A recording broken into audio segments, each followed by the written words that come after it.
I can't really like you very much. Oh, well, that was cute. Honestly, I think you're a great teacher. You have taught me some stuff that will benefit me when I take this class over again. So obviously he failed. For that reason, you're the best teacher I ever had. So that's pretty amazing. You'd have to make less mistakes while teaching the material. Yeah.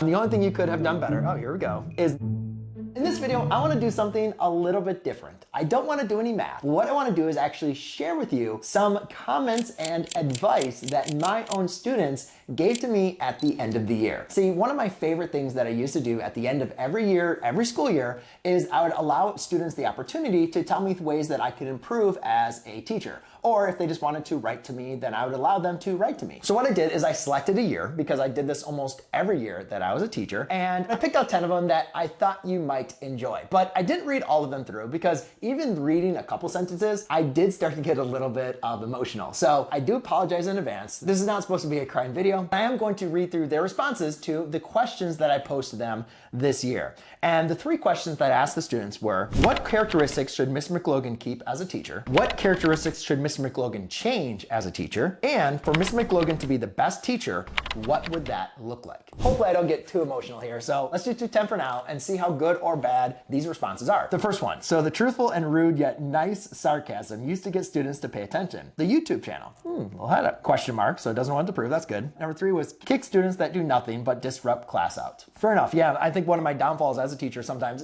and sometimes you guys like on those YouTube videos, is, you know, sarcasm and stuff like that. So Miss Mclogan needs to keep telling random stories that have nothing to do with math, but tries to relate to men anyways. I think we can all relate to a teacher that's kind of like that. You need to not make as many videos, 12,000 videos and counting. I do apologize for my former students. Sometimes I made so many videos in class, it was bad. You could not assign so much homework, that is true. I did assign quite a bit of homework. Button up shirts, shoes, and get a mohawk.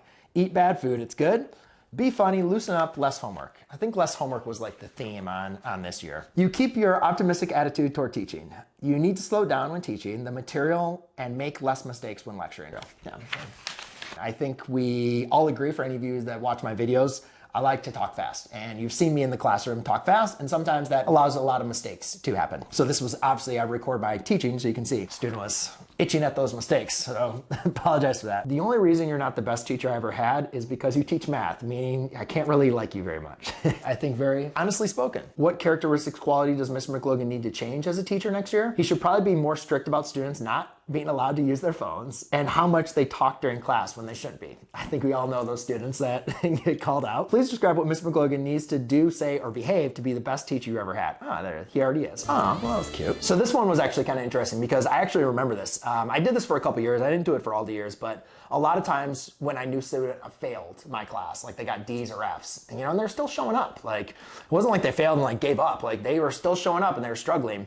During this, I would also write them like a little note and have them respond to it. So this one says, Zach, I failed you as a teacher to reach you. Please provide some advice on what I could have done better to motivate, help you learn math and do better in this class. Honestly, I think you're a great teacher. You have taught me some stuff that will benefit me when I take this class over again. Just with AP and other things at home, it was hard to keep up, and by no, it was already too late. So no other teacher would make us pancakes, see those, or be as laid back as you are. For that reason, you're the best teacher I ever had. So that's pretty amazing. The only thing you could have done better, oh, here we go, is nothing. Oh, that was really nice. It was my part and my burden to carry that. I did not do well in this class. Well, those are always good things. I mean, obviously, you take the blame a lot as teachers when students, struggle. But I think in this circumstance, for that student, realized maybe took the class, maybe took on too much, for that class. And that's part of, his circumstance. But he looked like he owned it, which I think is, very honorable. And if you want me to do these for the other years that I was a teacher, where I asked different questions, then give me 10,000 likes on this video and I'll pull out another stack and make another video. So that means you can just like the video like now, just now. So Miss Mclogan needs to stay chill and not yell. Miss Mclogan needs to grade homework. More students would have passing grades if he gave students the initiative to do work. Enforce homework other than that, pretty cool. I think I do remember this year is I didn't give them a homework grade. And I only did that for like a couple years, and I ended up having to give back that grade because it was actually part of these students' feedback where I realized a lot of students were like salty about not getting credit for their homework. And I think I made everything based on like their test grades. So, part of these students, this advice they gave me is how I changed my teaching for further years. Because even my last year teaching, I gave credit for homework. It wasn't a lot, but I still gave, I gave it to him because of this feedback. Mr. Mclogan should keep his nice character, like when he takes out some of his zeros at the end of the 9 weeks. it helped me a lot. I still do that. Mr. Mclogan should change his strictness towards homework and his ways of deciding to add homework as a grade the fourth 9 weeks. Oh, I think I decided to do it the fourth 9 weeks. That's good. You already do most of the teaching part well. Just slow down a little bit. Seems we were changing subjects every day. Just you would have more relaxing time. Yeah, I get it. Feel you. Here's another student. Kimberly, I failed to reach you. Please provide me some advice on what I could have done better to reach you, motivate you, and help you learn math required in this class. I don't think you're the one who failed. I kind of failed myself. I gave up because it was a confusing year. You may have gone over some areas too fast and confused me a lot, but I was in the wrong for not asking questions. I think your teaching style was just something I wasn't used to. I never really had to take my own notes in math class before. The teacher always would explain what we were going over. Do example problems and notes were already prepared. It's kind of similar to how you teach, but I think the major problem was just moving too fast. It's like I'd get one thing and write, and then I got the hang of it, and then I move on to that type of problem. You just would switch to something new. But I do think that the YouTube videos is really a good thing because when I actually did my work, I watched them. But overall, you did try to get me to do some stuff and make up tests. I think that my homework problem was the one that I could do all the problems, and then the one problem that I got stuck on or confused with the problem you gave as homework as a homework quiz, which I used to give like homework quizzes. So, you know, I think you guys can all agree, feel like that. But I'm not going to judge you and tell you that you are an awful teacher because you're not, and that's not my place. I just think that everybody is different and their way of learning is different from another. And I could not agree 100%, you know, from there. And to give you guys a little bit of context, this was actually from, I think, maybe year 5 of when I was a teacher. So I definitely had a lot to learn as a teacher, and I really appreciate, you know, the students' feedback. And again, this is something that I